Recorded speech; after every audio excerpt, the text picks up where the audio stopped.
नमस्कार, मी धनश्री किचनमध्ये तुमच्या सर्वांचं खूप खूप खूप स्वागत आहे। आज आपण वाटाण्याच्या पुऱ्या आणि बटाट्याची भाजी बनवणार आहोत। तर त्यासाठी इथे मी वाटाणे, हे कडधान्यातले वाटाणे नाहीयेत, आपण शेंगाचे आणतो ना ते आहेत। तर मी हे बॉईल करून घेतलेत, पाणी पण थंड झालेलं आहे।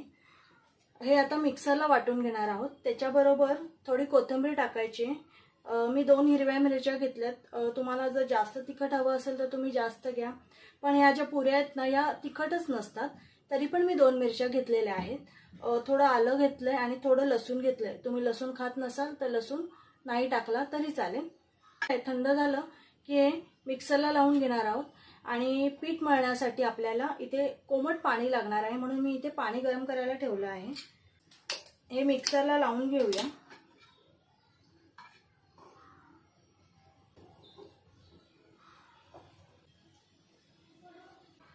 हे बघा, एकदम बारीक मिक्सरला लावून घ्यायचंय, कारण आपण पुऱ्या करणार आहोत, त्यामुळे लाटताना जर पुरी फाटू शकते, म्हणून एकदम बारीक हे करायचंय। ते मी मैदा चाळून घेतलेला आहे। याच्यात थोडंसं मीठ टाकायचंय आणि इथे 1 चमचाने मी पिठी साखर घेतली आहे आणि 1-2 चमचे आपण ह्याच्यात तेल टाकणार आहोत। छोटे चमचे असतात ना पोहे खातो, तेच टाकायचे आहेत, अगदी जास्त नाही टाकायचे।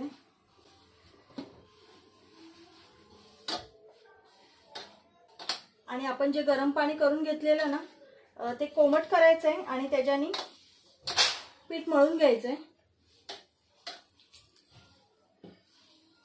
पीठ मळताना ना एकदम सॉफ्ट मळायचं, एकदम कठीण अजिबात नाही मळायचं। आता हे पीठ आहे ना आपण असंच 1-10 मिनिटं ठेवून घेऊया। इथे ना एक पॅन ठेवलाय, थोडं तेल टाकलंय, थोडं हिंग टाकूया। कलोंजी घेतलंय मी, किराणा मालाच्या दुकानात तुम्ही विचारलात ना कलोंजी तर ते बरोबर देतात। आणि आता हे टाकून घेऊया। आपण वाटाणे वाटले ना ते,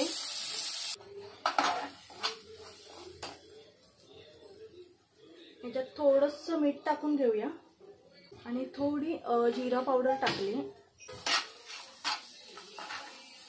हे पूर्ण आहे ना असं एकदम सुकं करायचं आहे आपल्याला। ह्याच्यात जे काही पाणी आहे ना थोडं, ते सुद्धा आपण एकदम ड्राय करून घेणार आहोत। बघा, हे एकदम असं ड्राय झालंय, म्हणजे अगदी ते पॅन पासून असं वेगवेगळं होतंय ना। आपण गॅस बंद करून टाकूया आणि हे ना थंड करून घ्यायचंय। वाटाण्याचं बॅटर आहे ना थंड होतंय, तोपर्यंत इथे आपण बटाट्याची भाजी करून घेऊया। इथे मी बटाटे उकडून घेतलेले आहेत, सालं काढलेली आहेत। आता आपण हिला कापून घेऊयात।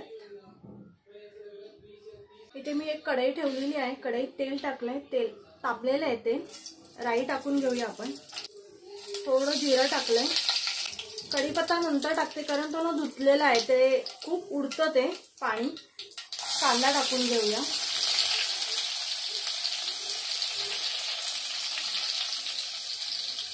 आणि इथे मी ना आलं लसूण आणि मिरची त्याची पेस्ट करून घेतलेली आहे। मिरचीचं प्रमाण तुम्ही तुमच्या आवडीनुसार घ्या। आता इथे ना कढीपत्ता पण टाकून घेऊया।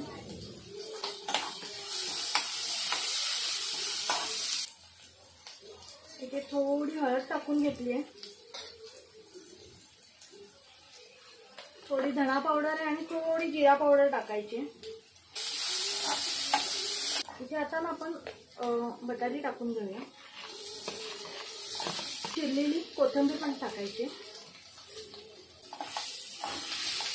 हे छान मिक्स करायचंय, वरून चवीनुसार मीठ टाकायचंय। थोडं अगदी कलर साठी ना काश्मीरी लाल आहे हे टाकते, ऑप्शनल आहे, तुम्ही नाही टाकलं तरी चालेल।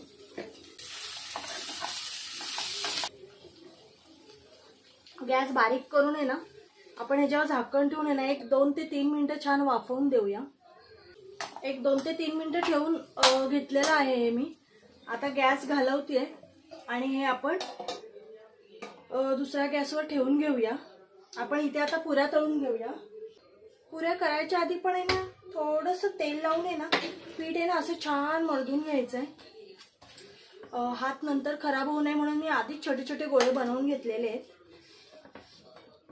पीठ जेवढं तुम्ही छान मळाल ना तेवढ्या पुऱ्या खूप छान येतात. याचे ना छोटे छोटे पेढे बनवायचेत आणि तेलावरच लाटायचंय.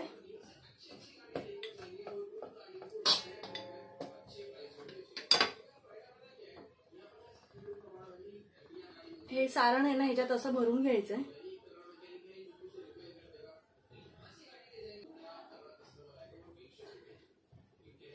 हे अशा प्रकारे बंद करायचंय आणि ह्याची पुरी लाटून घ्यायची.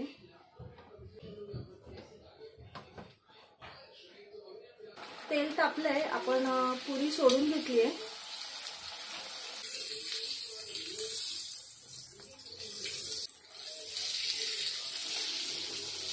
अशा प्रकारे आहेत ना या सगळ्या पुऱ्या करून घेते मी. खूप छान लागते, खूप टेस्टी लागते.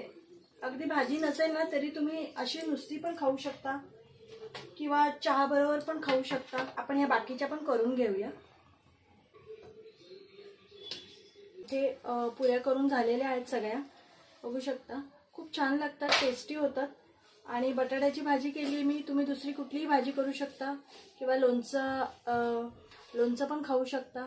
ही रेसिपी झालेली आहे, नक्की ट्राय करा, खूप छान होते. व्हिडिओ आवडला असेल तर नक्की लाईक, शेअर आणि सबस्क्राईब करा. बाय.